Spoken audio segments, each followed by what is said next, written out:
everybody, what's going on? I'm Chris. Can you believe it's August already? Oh my goodness. Our fantasy drafts are starting to creep up on us. NFL training camps well underway, and we are starting to figure out our ranks for 2022, and this video is all about the running backs, top 7 running backs for 2022. We'd love it if you'd throw us a subscribe. This year we're going to have NFL, fantasy, and handicapping content for you. You can find everything we talk about here today at harrisfootball.com. I do a podcast 5 times a week. You might like it. So let's do it. Let's count down our top 7 running backs. My number 1 for 2022, I think probably the consensus number 1 overall pick in fantasy. I guess if you pick Superflex and your league goes quarterback heavy, no, I would still take Jonathan Taylor. He's young. He's obviously a breakaway threat. Legitimately should still be playing behind one of the league's most reliable offensive lines. He's got that combination of size and speed with some degree of shiftiness that makes him incredibly safe for fantasy barring injury, plus gives you the kind of upside that we've been showing you here. Just a big play waiting to happen, a true week winner. Will someone else catch passes out of the backfield? Okay, sure. I'd say don't overthink it if you have the 1 pick. It's Jonathan Taylor. In standard scoring leagues and in PPR leagues, if I have the 2 pick, I'm kind of mad because I don't really think anyone is an obvious no-doubter, but I'll say Derrick Henry comes closest. Clearly, he was on his way to another fantasy-destroying season last year.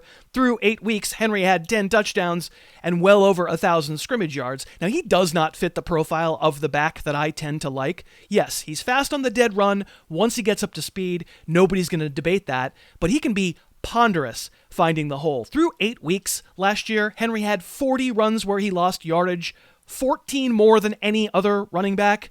He doesn't give you much in the receiving game, but he's made to carry it 30 times a season, and unlike nearly every other back in the league, he just gets chances. His team never punishes him for doing something dumb and losing yards. And by the 4th quarter, he kills people.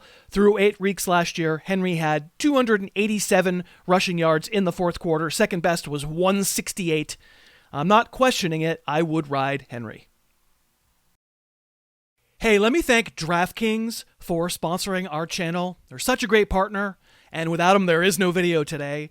If you don't have a DraftKings account, well, it's a great time to start one. New customers can get a risk-free bet up to $1,000. Baseball, golf, MMA, soccer. If your first bet doesn't hit, you'll get another shot at it. If you live in one of those lucky states where online sportsbook is allowed, don't bet the mortgage, but I always find that putting down a few dollars makes watching a game that I'm going to be watching that much more fun.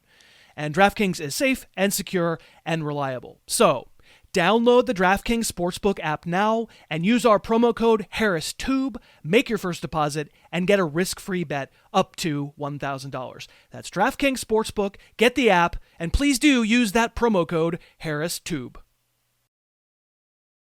Now, if you had my number 3 running back at number 2 in standard, I would understand it. I have Dalvin Cook at number 3, and I know people are going to tell you touchdowns last year, not so good. 2 years ago, he had 17. Touchdowns are pretty random.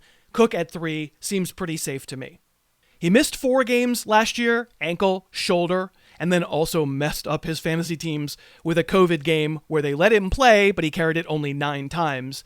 But to have all that happen and still wind up with 1,400 scrimmage yards and a few massively explosive days tells you what you're getting. Cook is still a sprinter, still makes clever adjustments once he breaks into the clear. There's a lingering concern about a legal problem. So far, I don't think we have much news that he'll be suspended.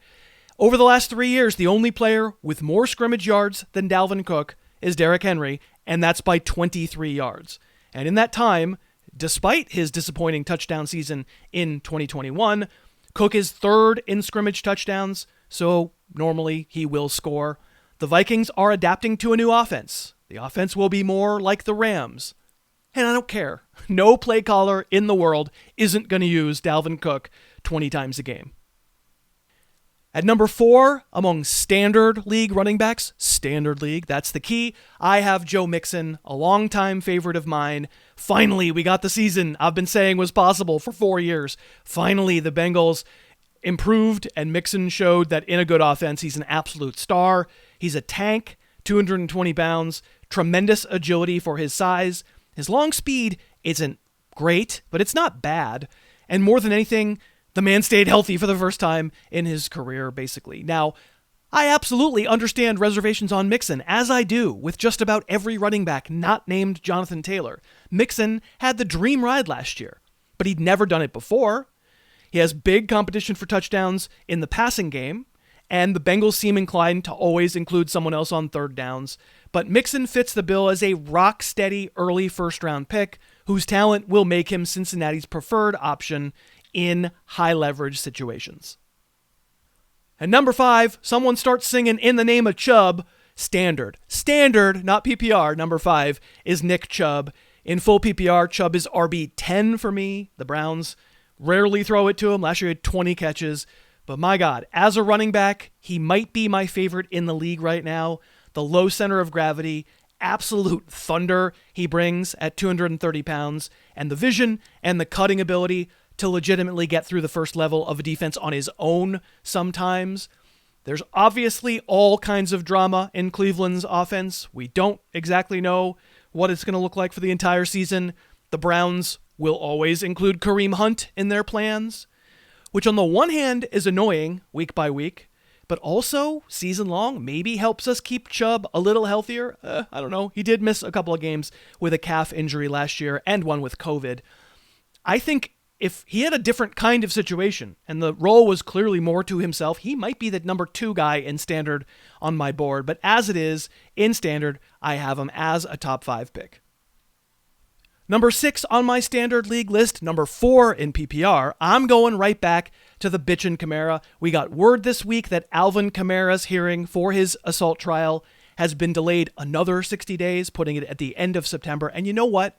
Waiting for the NFL to deliver justice to anyone feels like a losing strategy. I'm at the point now where I'm almost ready to treat Kamara like I normally would. It seems clear that, you got 4 games out of him to start the year for sure, and he's going to help your fantasy team with his crazy blend of electric cuts and acceleration. And given the number of appeals and excuses that get made for these guys, I am almost ranking him as if whatever suspension's coming for him is coming in 2023. He's half a notch lower than he normally would be. He's an incredible player. You will be taking a risk drafting him late first round. Knowing the way the NFL works, feels like it's worth it. And number 7 on my standard running back ranks, I've got Austin Ekeler, almost the best receiving back in the league, just about. In PPR leagues, Ekeler is number 3 on my list. Last year really proved to me that Ekeler actually is worthy of the first round fantasy capital that I had been denying him previously. Give him good health. He's as close to a lock to 90 catches out of the backfield as we can get. And I say this a lot on the podcast. What I like most about Ekeler is the fact that this Charger coaching staff does not try to beat him into the ground. 15 to 20 touches a game is plenty for a running back in today's NFL to be excellent for fantasy. And last year, that's mostly what the Chargers gave Ekeler. The touchdowns, 20 touchdowns, probably not repeatable. And maybe the kid, Isaiah Spiller, is good and cuts into the workload. But again, I'm fine with that. Just make sure that Eckler's in there in high leverage situations, and I'll be happy. In PPR leagues, I think Eckler's 3rd guy off the board overall. He has really arrived. Okay, so who didn't make it? There's some big names that you might have expected that you didn't see, but all of them come with a lot of risk.